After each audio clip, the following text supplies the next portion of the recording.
नमस्कार। माझे मनोगत इस उपक्रम में आप सबका स्वागत है। हम शास्त्राणाम पुराणाम सर्वशास्त्राणाम इस शीर्षक के अंतर्गत जो पुराण है उसका 18 पुराण है, उसका अभ्यास और चर्चा कर रहे हैं। हाँ, हम अभी नारद पुराण का अभ्यास कर रहे हैं। पिछले क्लास में हमने जो नारद पुराण का जो एक बहुत ही महत्वपूर्ण अंग जो है, जो सामवेद से जुड़ा है, उसके बारे में चर्चा की। अभी ये शिक्षा जो है, वो शिक्षा नामक जो उसका विभाग है, वो पूरा सामवेद से और शास्त्रीय गायन से और स्वर से जुड़ा हुआ है। तो हमने देखा कि कितना इंटरेस्टिंग तरीके से हमारे जो पुराण हैं, जो हमारे आज के लाइफ के लिए भी उससे जुड़े हुए हैं। अभी जो 6 अंग है, इसका एक शिक्षा हमने देख लिया। अभी व्याकरण के बारे में हम देखेंगे। यहाँ व्याकरण के जो नियम है, वो नियम क्या है, वो किस तरह से उसको हम यूज़ करते हैं, किस तरह से उसको हमारे जो वेद है वो जानने के लिए, उसका अर्थ जानने के लिए किस तरह से हम उसको इस्तेमाल कर सकते हैं, इसके बारे में बोला है। और ये नारद और सनातन जो बाल योगी है, उनके बीच की चर्चा है। और नारद भी अभ्यासपूर्ण वो भी वो देवर्षि है, उनको सब दुनिया की चीज़ों का उनको ज्ञान है। और सनातन तो बाल योगी है, तो उनके पास भी ज्ञान का बहुत पूरा भंडार भरा हुआ है। तो ये जब दोनों महान योगी, महान ज्ञानी जब उनकी चर्चा करते हैं, जब वो दोनों चर्चा करते हैं, तो उसका जो फलित है, जो हमने देखा है लास्ट क्लास में, किस तरह से आता है।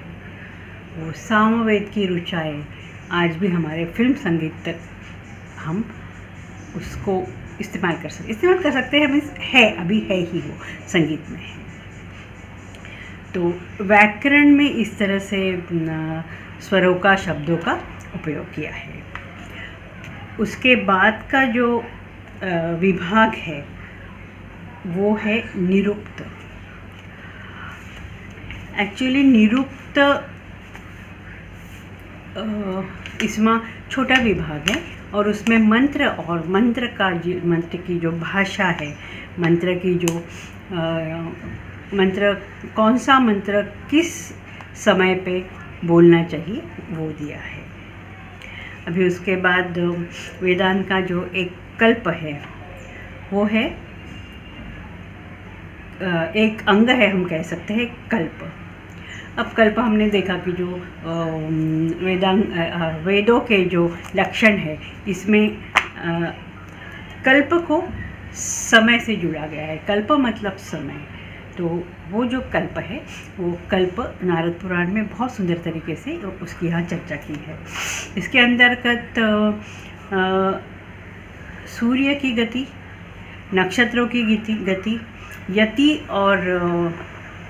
यति का मतलब भी समय होता है। यति और स्थिति का ज्ञान, मंत्रों का जो मंत्र जो बोले जाते हैं, जो ऋषियों से बोले जाते हैं, उसका 2 मंत्रों का या 2 शब्दों का, 2 अक्षरों का जो समय है, उसके बारे में बात की हुई है। और आगे इसमें जो पितरों का पूजन है, ऋषियों का पूजन है, तर्पण है, इसके बारे में उसका विधि और विधान दिया गया हुआ है। यज्ञ संपादन की सम्यक विधि, उसका भी वर्णन किया है। इसी में गणेश जी की जो पूजन है, उसकी बहुत विशेष महिमा बताई गई है। अभी कल्प और निरुक्त इसमें थोड़ा बहुत समानता होने के कारण कल्प में भी निरुक्त के बारे में बोला गया है। यहाँ भी शब्दों के अंतर जो है और उनका जो उच्चारण है उसके बारे में चर्चा की है। आगे धातु शब्दों की रचना, शब्दों के धातु मतलब जो शब्द है, जो उसका मूल शब्द जो होता है, अक्षर होता है, उसको धातु बोलते हैं। जिस तरह से हमारे यहाँ बहुत सारे शब्द हैं। वैसे हम गायत्री मंत्र में जो आता है भूर्भुवस्वः, तो वो जो भूर है उसका जो धातु जो है उसका वर्णन, और बाकी जो भी शब्द है उसके धातु का वर्णन ये निरुक्त इसमें किया है। कल्प निरुक्त ये बहुत जुड़े हुए हैं ना, इसके लिए वो बीच में कभी कभी एक दूसरे में मिक्स हो जाते हैं। हाँ, हमारे यहाँ जो हम कहते हैं कि शब्दों का जो संज्ञा, सर्वनाम, विशेषण, ये जो है, अभी ये शब्द हिंदी में थोड़े से हेवी लगते हैं, लेकिन जब हम कहेंगे कि प्रोवर्ब, एडजेक्टिव, ये जो इंग्लिश में हमें थोड़ा सा ज़्यादा नज़दीकी लगते हैं, तो इसके बारे में चर्चा की है।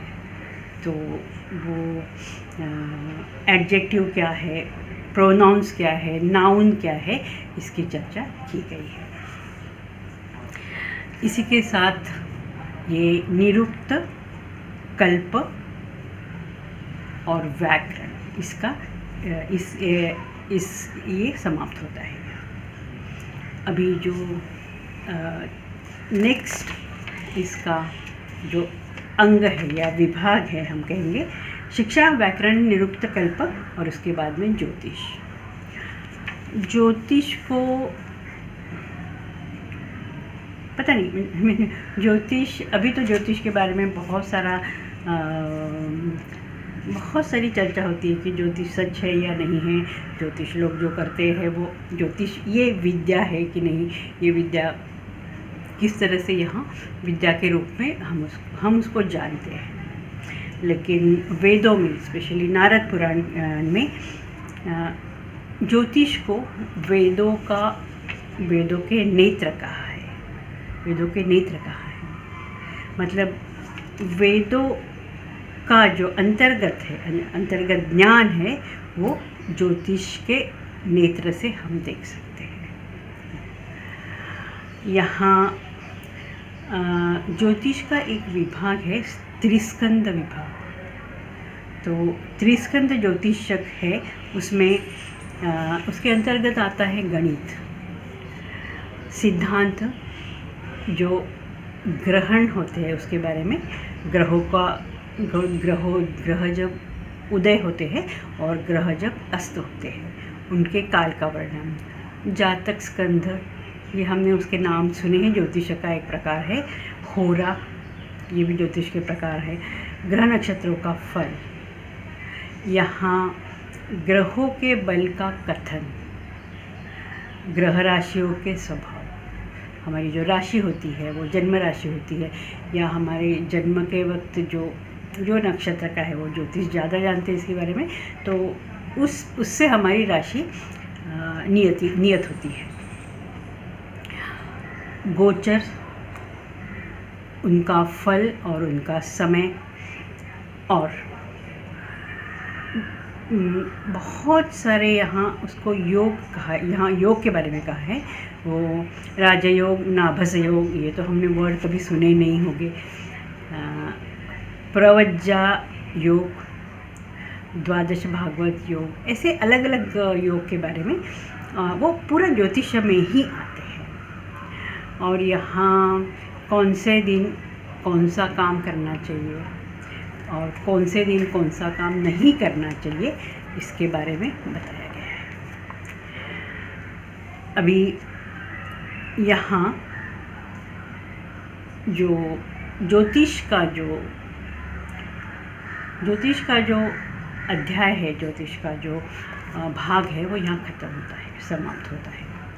उसके बाद में जो वेदांग का जो विभाग है, जो अंतिम विभाग है, उसका यहाँ वर्णन है, और वो है छंद। छंद है छंद का मतलब है कि छंद हम कोई भी पद्य जो है वो किस छंद में लिखा गया है, वो उसका भी वर्णन यहाँ आता है। तो छंद के अंतर्गत वैदिक और लौकिक छंद का वर्णन किया गया है।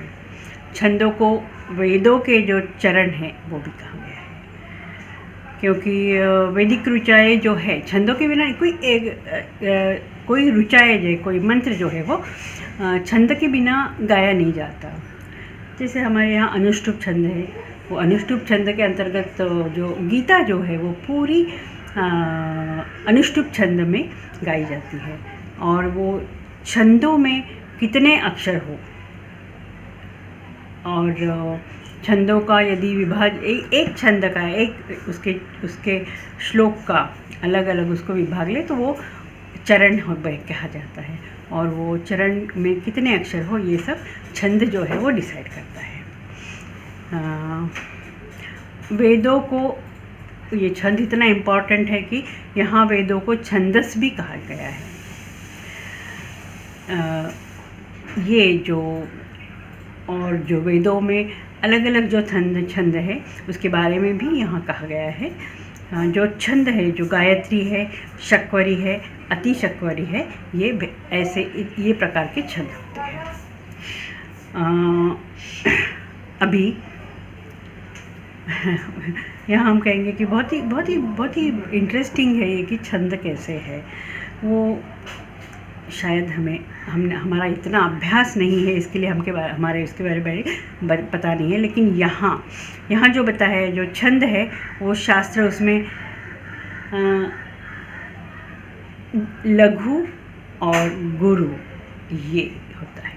अभी हम लघु और गुरु ये व्याकरण के जो है वो आज के बच्चों को पता भी नहीं है। लेकिन जैसे हमने थोड़ा बहुत जो भाषा या संस्कृत अभ्यास किया है, वहाँ यह है कि यहाँ लघु मतलब ह्रस्व और गुरु मतलब दीर्घ। अब ये दीर्घ ह्रस्व है, उसको हम कहेंगे, जैसे एक वर्ड लेंगे हम दीन, वो यदि ह्रस्व किया तो दीन का मतलब होता है दिवस, डे, और दी को हमने दीर्घ किया, गुरु किया, तो उसका मतलब होता है कि बहुत गरीब, पीड़ित। सो सिर्फ ये जो लघु और गुरु का भेद करने से पूरा जो मीनिंग है वो चेंज हो जाता है।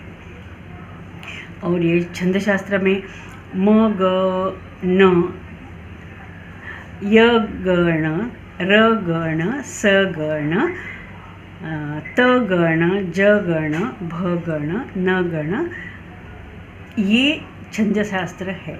मतलब जो पूरे जो वेदों के मंत्र है, अभी महाभारत के या भागवतम के या भगवद गीता के जो मंत्र जो है, जो श्लोक है, वो इन्हीं छंदों में बटे हुए हैं। अभी मंत्रों के ये मुझे पता नहीं था कि मंत्र के भी कुछ भेद होते हैं। हम मंत्र बोल देते हैं ऐसे ही, लेकिन जो मंत्र है वो मंत्रों के 3 भेद होते हैं, एक स्त्रीलिंगी, एक पुल्लिंगी और एक नपुंसकलिंगी। अभी जो स्त्रीलिंगी भेद है, जिसके अंत में ह लगता है, और वो स्त्रीलिंगी है। जिसके अंत में हुम ये लगता है, आता है मतलब मंत्र में, उसको पुरुष ग्रंथ कहे जाते हैं। और जिसके अंत में नमः लगता है वो नपुंसक मंत्र है। अब ये हमें कहाँ पता होता है, जब तक हम वो सुनते ही नहीं हैं, या जब तक हम उसका पूरा अभ्यास नहीं करते तो हमें कुछ भी पता नहीं। ये मंत्र के 3 प्रकार हैं। अभी सुनने वालों को ज़रूर मैं एक इट्स लाइक होमवर्क कहेंगे या हमारे खुद के लिए। तो जितने भी हम मंत्र तो बोलते ही हैं हम, तो उसमें कौन सा पुरुष पुल्लिंगी है, कौन सा स्त्रीलिंगी है, कौन सा नपुंसकलिंगी है, इसका आप खुद भी जब मंत्र करेंगे तो आपको पता चल जाएगा। उसका जो इफ़ेक्ट है वो भी पता चलता है। अभी आगे ये मंत्र जो है, ये मंत्र का ही आगे बहुत विस्तार किया गया है। और जो मंत्र जो है हमारे जो मंत्र हम जानते हैं, जो कॉमनली सब लोग बोलते हैं, जैसे है ओम नमो नारायणाय, ये अष्टोत्तर मंत्र है।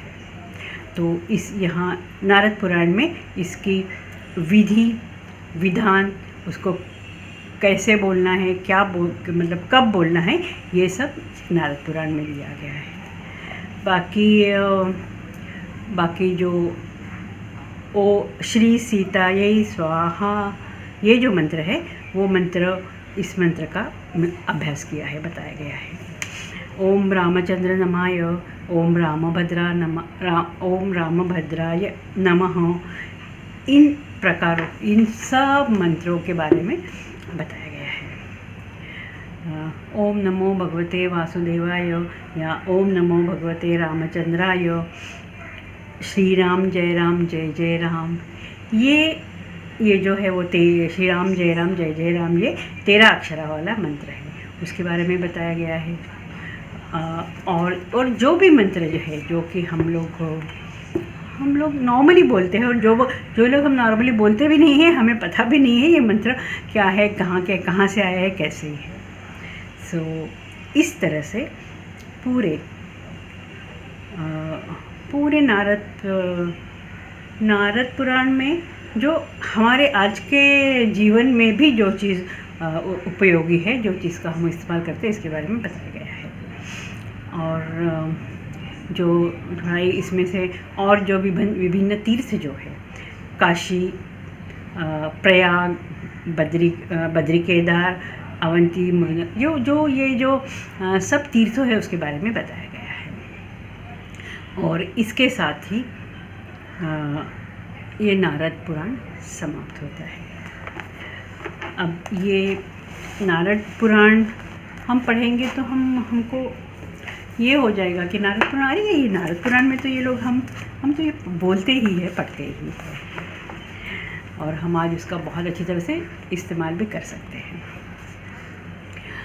अभी इनमें जो नारद पुराण में जो कहानी बताई गई है उसके बारे में हम देखते हैं। ये बहुत इंटरेस्टिंग कहानी है इसके बारे में। अभी जब नारद मुनि ने सनत कुमार को पूछा, जो 4 बाल योगी थे, उनको वो नारद जी है जो वो प्रश्न कर रहे थे, और सनत कुमार जी उनके प्रश्नों का उत्तर दे रहे थे। तो नारद जी ने पूछा कि ऐसा कौन सा क्षेत्र है जहाँ जाने से या जिसको विज़िट करने से सारे जो पुण्य जो है वो मिलते हैं और पाप जो है वो धुले जाते हैं। तो सनत कुमार जी ने कहा कि जो प्रयाग है, जहाँ गंगा यमुना और सरस्वती का संगम है, वो सर्वोत्तम तीर्थ और तीर्थ क्षेत्र या तीर्थों का राजा हमें बोलेंगे वो है। और गंगा स्नान में गंगा स्नान से हमारे सब जो पाप है वो धुल जाते हैं। तो नारद मुनि पूछते हैं कि उसका इतना महत्व क्यों है, बाकी भी नदियां हैं तो उनका इतना उसको महत्व क्यों नहीं दिया गया है। तो नारद संत कुमार जी को उसकी कहानी बताने का आग्रह करते हैं और वो बताते हैं उसका। यही सनत कुमार जी कहते हैं कि एक सूर्यकुल, ये सूर्यकुल हम जब भी सूर्यकुल और चंद्रकुल के बारे में जानते हैं तो हमने याद रखना चाहिए कि जो सूर्यकुल है, वो जो सूर्यकुल मतलब रामचंद्र जी का कुल है। जो रामचंद्र जी जिस कुल में उन्होंने जन्म, जब उसके राजा बाहुस के बीच में अंदर ईर्ष्या, अहंकार, उर्मट, ये सब ये सब भावना आएगी तो उनके जो शत्रु थे हैहस और तालजंग, उन्होंने उसके ऊपर हमला कर दिया और उनको पूरा राज्य छोड़ के उनको जंगल में भागना पड़ा। वहाँ उनकी जो पत्नी थी, वो उनकी जो भार्या थी, 2 पत्नी थी उनकी, उसमें से एक जो है, एक पत्नी जो गर्भवती थी। अभी जंगल में रहते रहते और उसकी उम्र हो जाने के बाद बाहुस जो है वो काफ़ी सारी बीमारी के कारण या वार्धक्य के कारण वो थक गया था और वो उसका देहांत हो गया।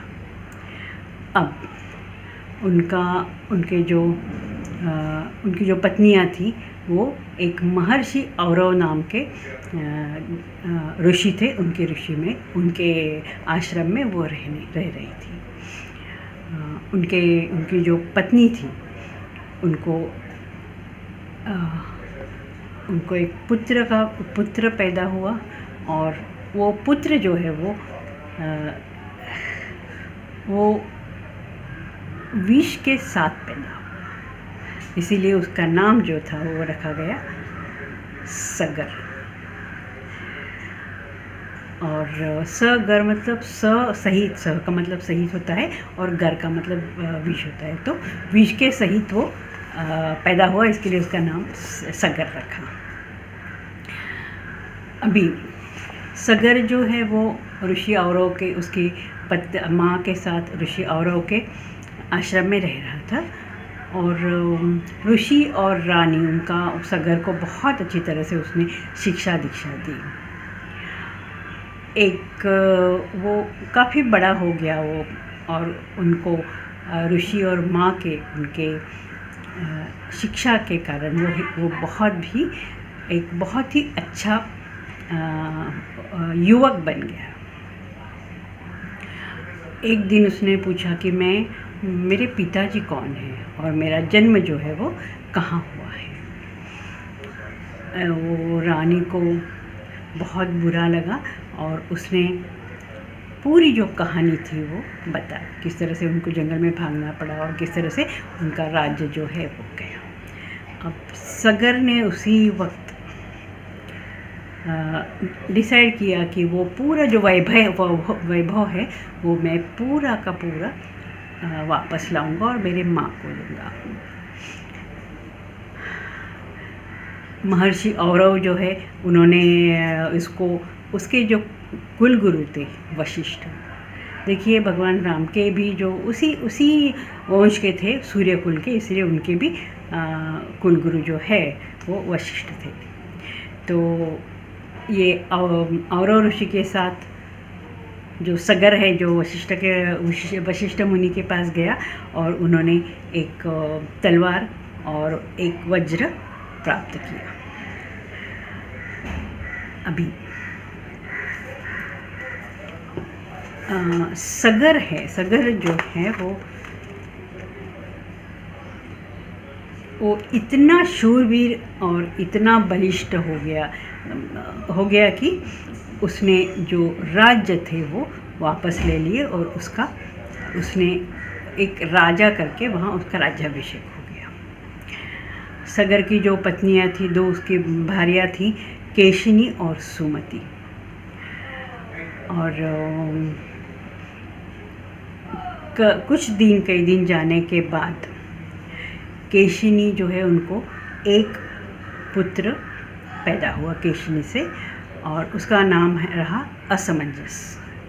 और वो अपने नाम के जैसा ही, असमंजस उसके नाम के जैसे ही बहुत ही दुष्ट प्रवृत्ति का था।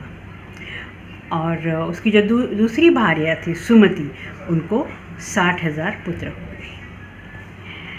वो असमंजस का उसके बाद अंशुमान नाम का पुत्र हुआ और वो बहुत ही सदाचारणी, बहुत ही भक्त, मतलब श्री कृष्ण भगवान का भक्त था।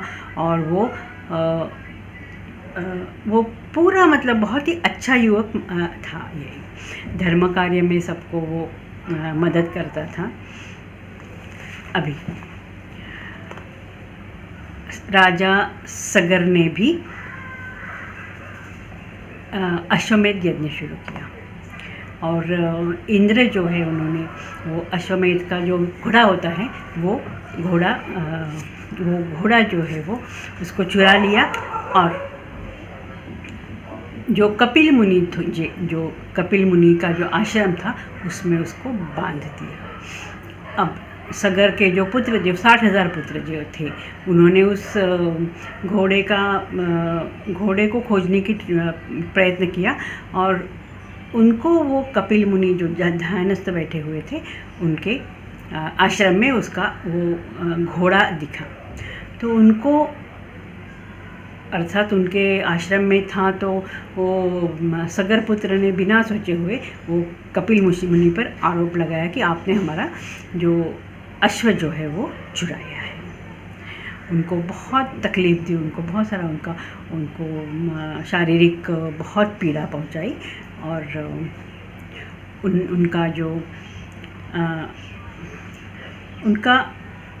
उनका ध्यान भंग किया और उनका आश्रम जो है उसका बहुत ही वहाँ बहुत उसकी तहस-महस कर दिया है।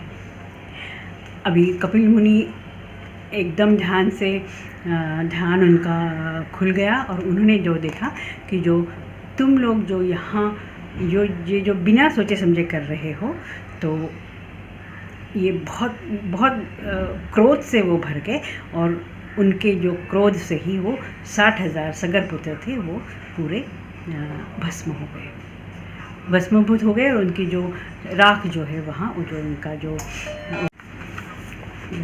60,000 सगर पुत्र भस्मीभूत हो गए और उनका जो शरीर का भस्म जो है वो वहाँ गिर गया। अभी सगर को ये पता चला कि मेरे 60,000 जो पुत्र थे वो भस्मीभूत हो गए, तो उन्होंने उनका अंशमन जो था उसको भेजा और उन्होंने कहा कि उनको वो घोड़ा लेके आओ।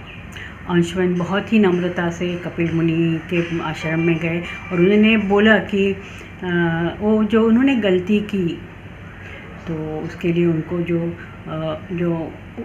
जो शाप था वो तो मिल गया, अब आप मुझे बताइए कि मैं क्या करूं। और उसका जो पूरा विनयी स्वभाव देख के कपिल मुनि प्रसन्न हो गए और कह रहे कि जो तुमको जो वर चाहिए वो मांगो। जमन ने कहा कि मेरे जो ये चाचा है, मेरे जो ये रिलेटिव्स है, चाचा ही थे, तो उन सबको उनकी मुक्ति करो। उसके बाद में कपिल मुनि ने कहा कि अभी मैं जो ये भस्मीभूत हुए हैं इनको जीवित करने का एक ही उपाय है कि यदि गंगा आके गंगा जल उनको स्पर्श करे तो ही ये जीवित हो सकते हैं।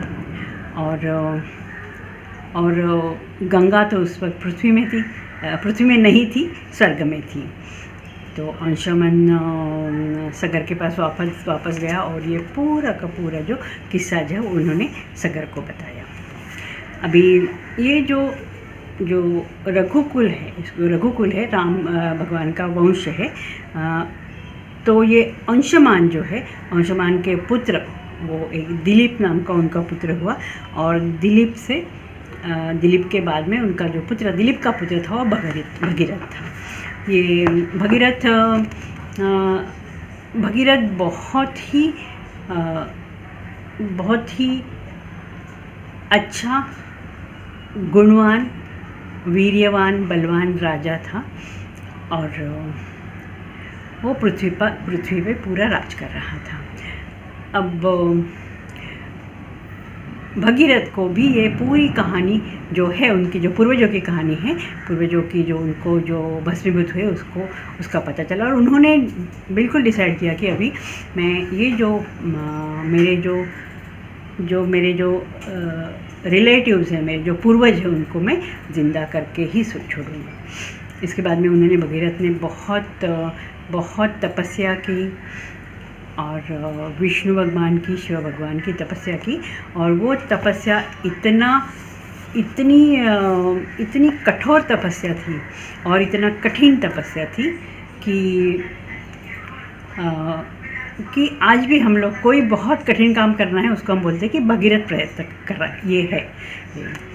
तो उसके बाद भगीरथ का प्रयत्न और उसका जो उनका पूरा जो भक्ति और उनका जो कठिन तपस्या थी, ये सुन के गंगा जी, जो उस वक्त गंगा जी स्वर्ग में थी, तो विष्णु भगवान ने गंगा जी को आदेश दिया कि अभी तुम्हारा पृथ्वी पे जाने का ये समय आ गया है, तो तुम पृथ्वी पे जाओ और ये भगीरथ जो उसका जो वर मांगे उनको दे दो।